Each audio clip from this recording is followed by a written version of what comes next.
with bandages on his hands. Could you please explain what that is about? Secondly, he noted on Truth Social the other day that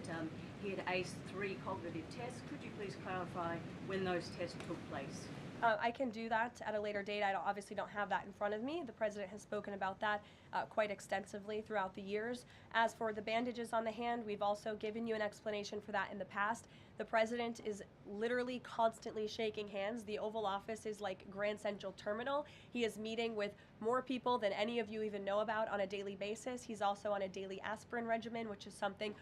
his physical examinations has said in the past as well, which can contribute to that bruising that you see. There you are watching this moment, and let me tell you, it lands like a brick to the face of transparency, like a gunshot to the very heart of democratic accountability, because what we just witnessed is not merely evasion, friends, but a stunning abdication of the minimal standards we should demand from power, and understand immediately that this is the continuation of a pattern that should ignite in you not just concern, but righteous fury born from the recognition that we are living through a moment when a 79-year-old man who spent his entire previous term demonstrating authoritarian impulses and cognitive volatility, now sits in the most powerful office on earth, while his spokesperson deflects questions about visible bandages on his hands and refuses to provide dates for cognitive tests. He claims to have aced, and let me be crystal clear about what just transpired, because this is your bombshell. This is your moment of profound democratic betrayal, packaged in the mundane trappings of a White House briefing room exchange. The White House spokesperson, Caroline Leavitt, said the bandages were the result of the president constantly shaking hands, combined with Trump's daily aspirin regimen, contributing to the bruising. But here is what should send alarm bells clanging through your consciousness with deafening intensity, friends, because the president was photographed with visible bandages on the back of his right hand for the 5th day in a row, and the media has been speculating that he is undergoing some form of intravenous treatment once a month, with physicians with substantial followings writing that the pattern is unmistakable, and it definitely seems like Trump is getting a monthly IV infusion, and yet we get this contemptuous dismissal, this patronizing explanation about handshaking, as though we are simpletons incapable of pattern recognition, as though our eyes deceive us when we observe the recurring bandages, the persistent bruising, the obvious attempts at concealment through makeup and strategic positioning. Now pause and absorb this next bombshell, because it reveals the edifice of deception in its full grotesque architecture. In July, the White House announced that Trump had been diagnosed with chronic venous insufficiency, which his doctor described as benign and common, yet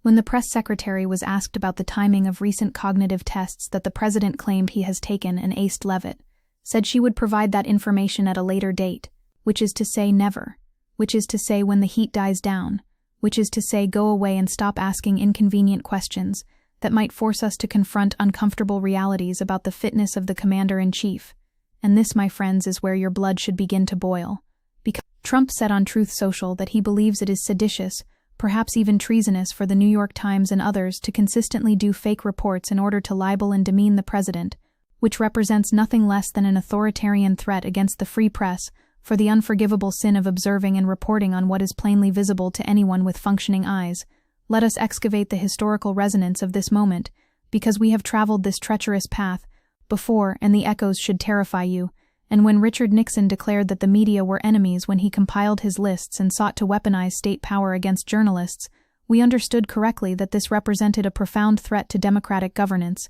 And yet here we stand, decades later, watching Trump not merely criticize unfavorable coverage, but label such coverage seditious and treasonous terms that historically have carried the specter of prosecution and punishment, and Trump boasted that he has undergone more cognitive decline tests than any other president, claiming he has aced 3 Montreal cognitive assessments designed to screen for early dementia, and citing his scores he claimed it was seditious, perhaps even treasonous, for the New York Times to report on his declining health. And do you grasp the authoritarian logic here, friends? Because the argument becomes that questioning the physical and mental fitness of the most powerful person on earth constitutes an act of treason, punishable, presumably through the coercive apparatus of the state. And here comes another revelation that should shake you to your core, because the New York Times reported that the president has apparently cut back on domestic travel and public appearances, and mentioned Trump's apparent dozing off during events at the White House, including appearing to fall asleep during a cabinet meeting, and observers noted the 79-year-old appeared to doze off during a cabinet meeting.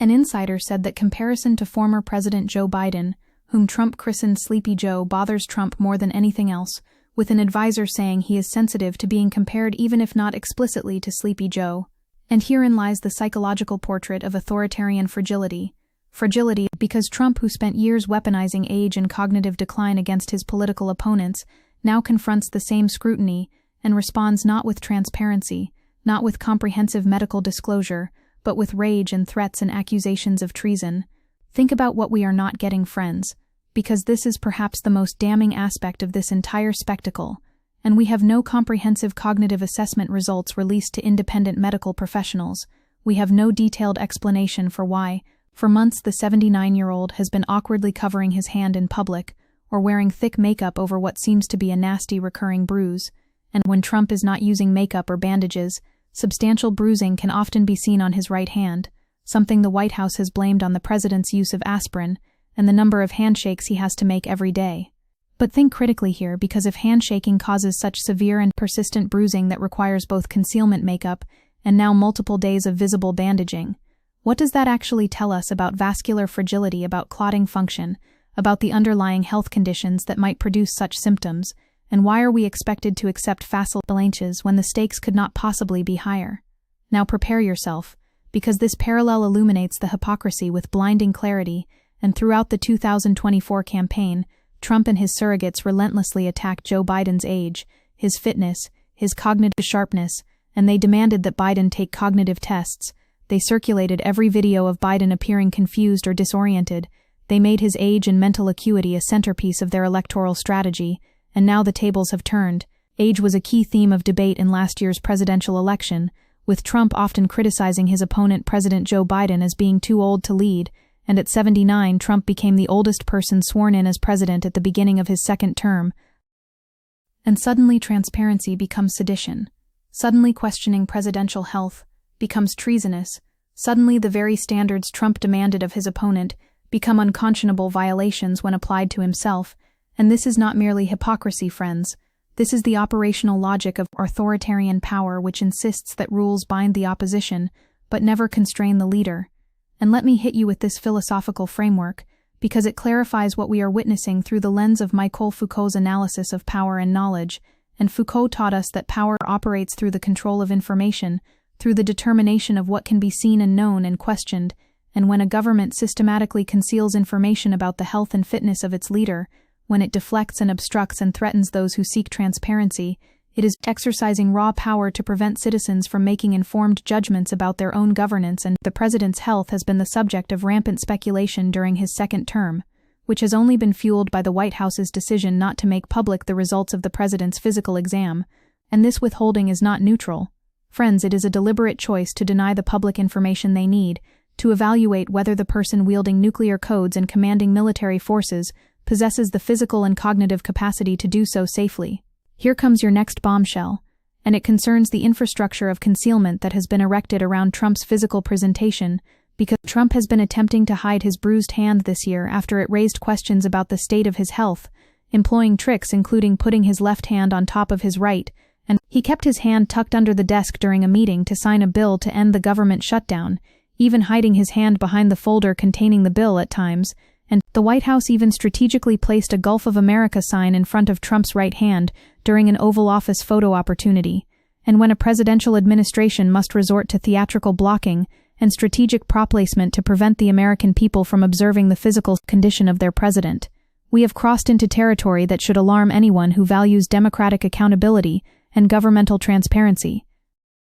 And the cognitive test claims deserve their own sustained interrogation, because Trump wrote in a 488-word rant that on 3 separate occasions, the last one being recently, he took what is known as a cognitive examination and aced all 3 of them in front of large numbers of doctors and experts. But when asked for specifics about when these tests occurred, Leavitt said she would provide that information at a later date. And notice the rhetorical sleight of hand here, friends, because Trump provides just enough detail to create the impression of transparency. He names the test. He claims perfect scores, he invokes doctors and experts, but when pressed for verifiable information that would allow independent confirmation, suddenly the White House spokesperson cannot provide dates, cannot provide documentation, cannot offer anything beyond the assurance that this information will materialize at some undefined future moment, which any critical thinker recognizes as a euphemism for never. Let me drop this historical parallel on you, because it illuminates patterns of presidential health concealment that should inform our current skepticism.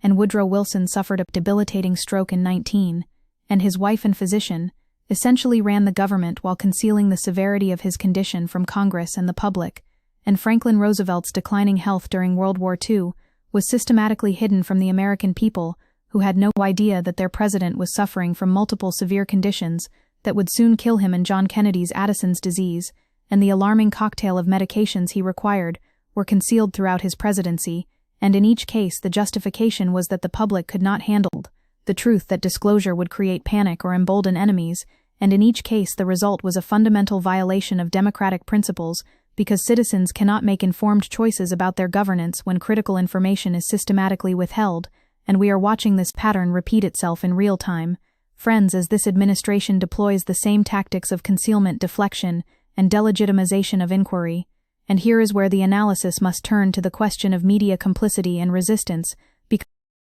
the New York Times reported on Trump's apparently reduced schedule and mentioned his dozing off at events, and Trump attacked one of the reporters, calling her ugly on Truth Social, and this represents a chilling effect strategy that every authoritarian understands instinctively, which is that if you make the personal cost of critical journalism high enough through public humiliation, through threats of legal action, through accusations of treason, you can intimidate reporters and their editors into softening their coverage into self-censorship, into the kind of access journalism that prioritizes maintaining relationships with power over holding power accountable, and some journalists have pushed back admirably, but we need a comprehensive rejection of the normalize and move on cycle that has characterized too much Trump coverage, where each alarming revelation gets a day or two of attention before being swept away by the next outrage.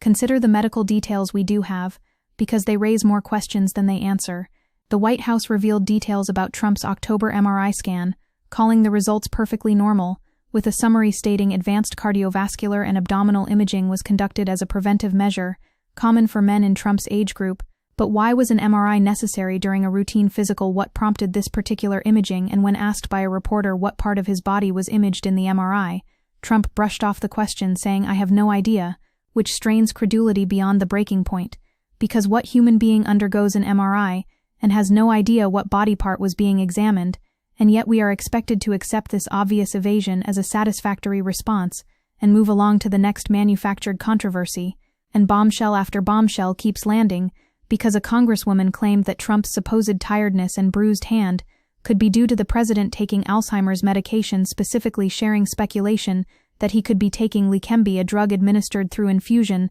that can cause swelling, bleeding, or fluid leakage in the brain, requiring regular MRIs, and can cause tiredness.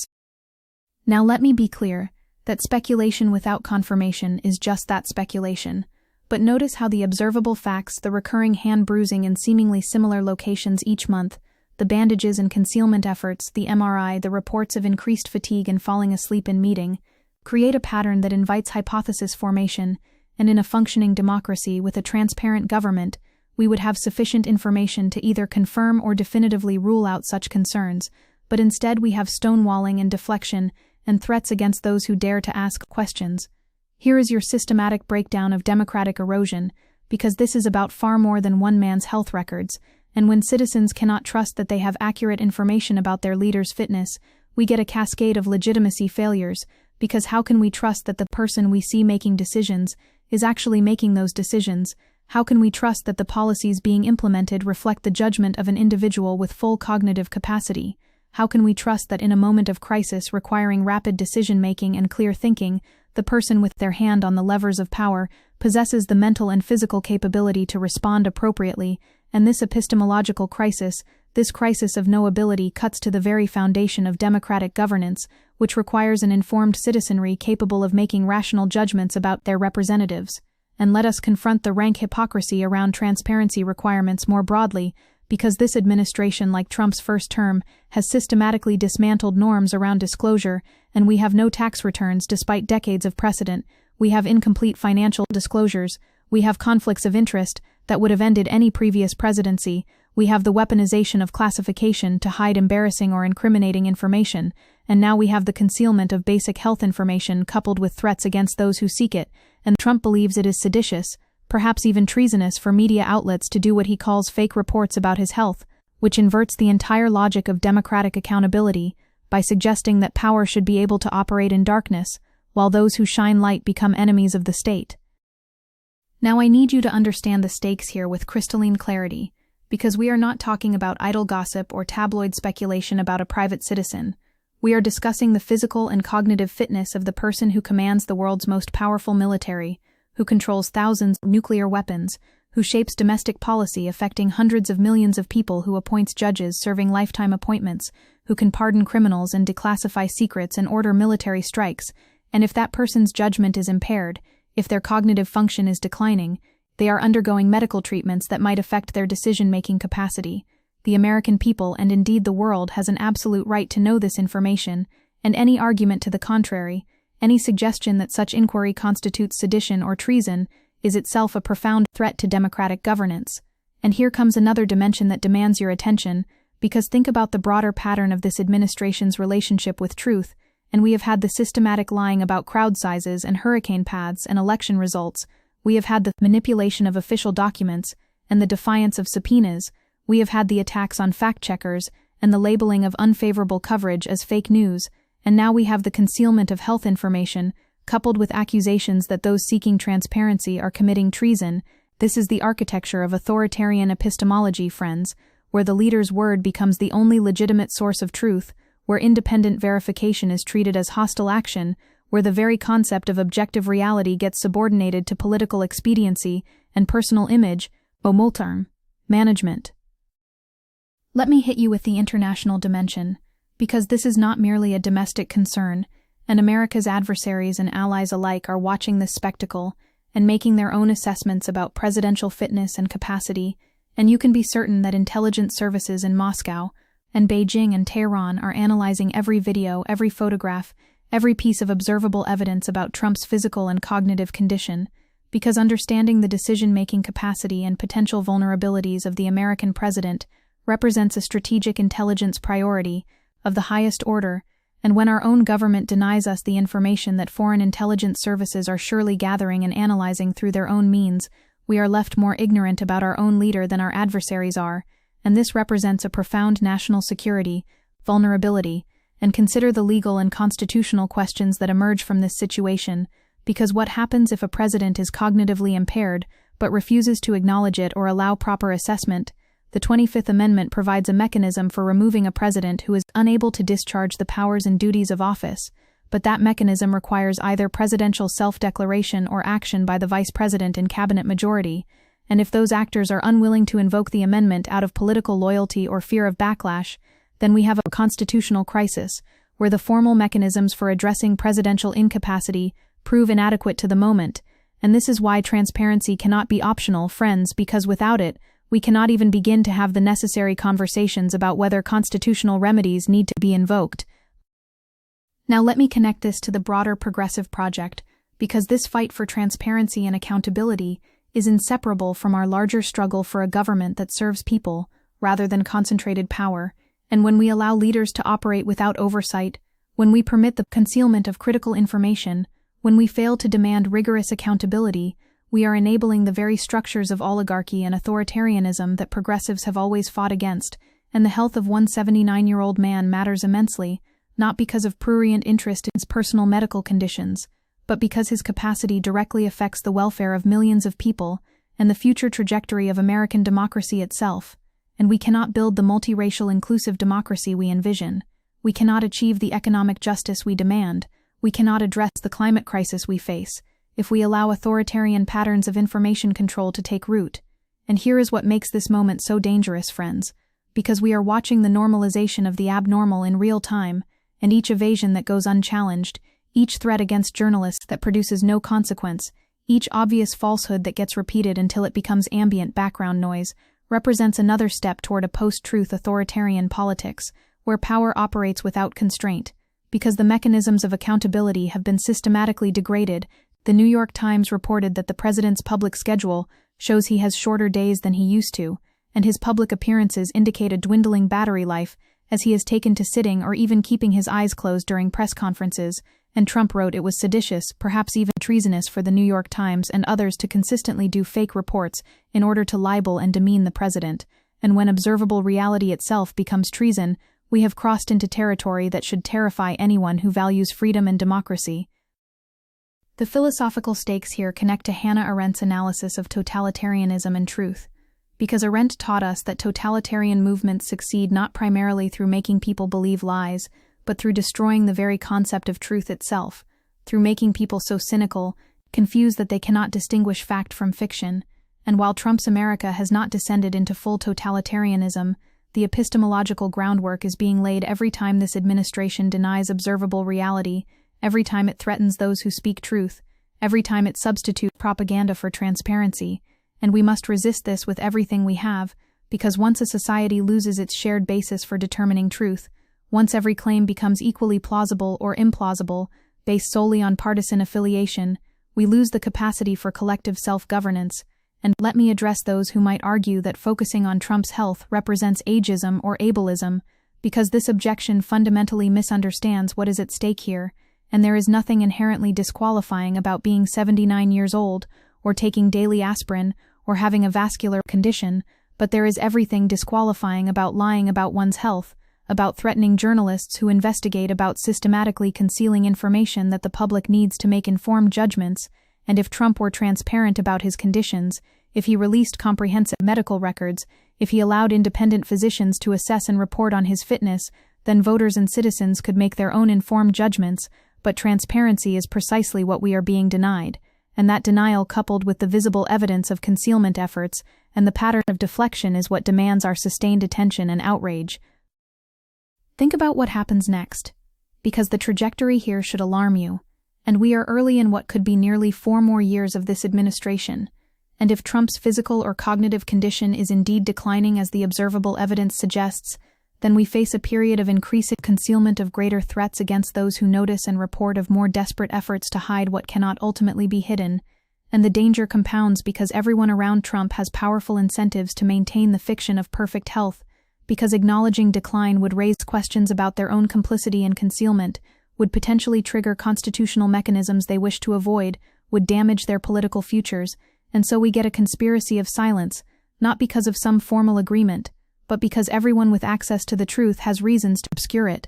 And here is your call to action wrapped in moral urgency, because we cannot allow this pattern to continue unchallenged, and every journalist must treat presidential health transparency as a core beat, must ask these questions at every briefing, must investigate and report on observable evidence, must resist both the threats and the seduction of access journalism, and every citizen must demand answers, must refuse to accept evasion as acceptable, must support media outlets that practice aggressive accountability journalism, must make clear to elected representatives that transparency around presidential fitness is non-negotiable, and every opposition politician must elevate this issue, must use every available congressional tool to investigate and demand disclosure, must frame this as the democratic crisis it represents rather than mere partisan point scoring, because the health and cognitive fitness of the president transcends party and touches the core of whether we have a government of laws or of men.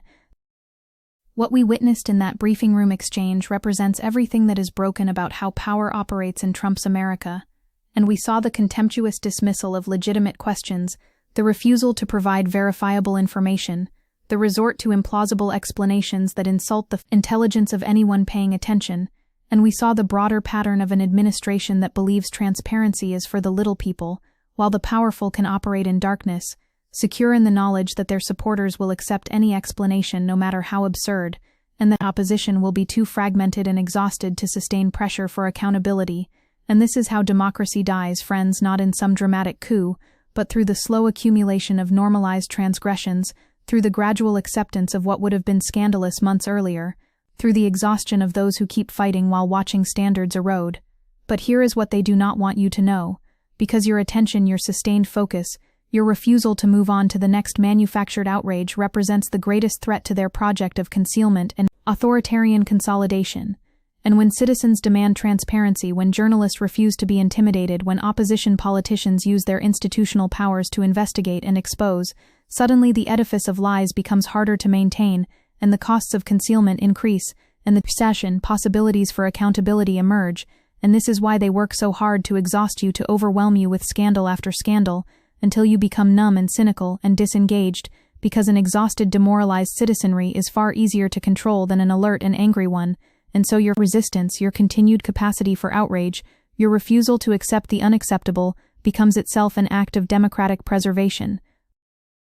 And let us be absolutely clear about what this moment demands from us, because we are living through a stress test of American democratic institutions and norms, and we are discovering which structures are resilient and which are fragile, and the norm of presidential health transparency, always informal, always dependent on voluntary compliance, is proving woefully inadequate in the face of a leader who recognizes no constraint beyond what can be legally enforced, and probably not even that. And so we need something stronger. We need statutory requirements for comprehensive presidential medical examinations conducted by independent physicians, with results made public. We need protection for whistleblowers who come forward with information about presidential incapacity. We need clear enforceable standards for triggering 25th Amendment reviews, and we need these safeguards precisely because we have learned through bitter experience that informal norms and expectations of good faith are insufficient when confronted with authoritarian personalities. The hand bandages and the cognitive test evasions are not separate issues, friends. They are manifestations of a unified worldview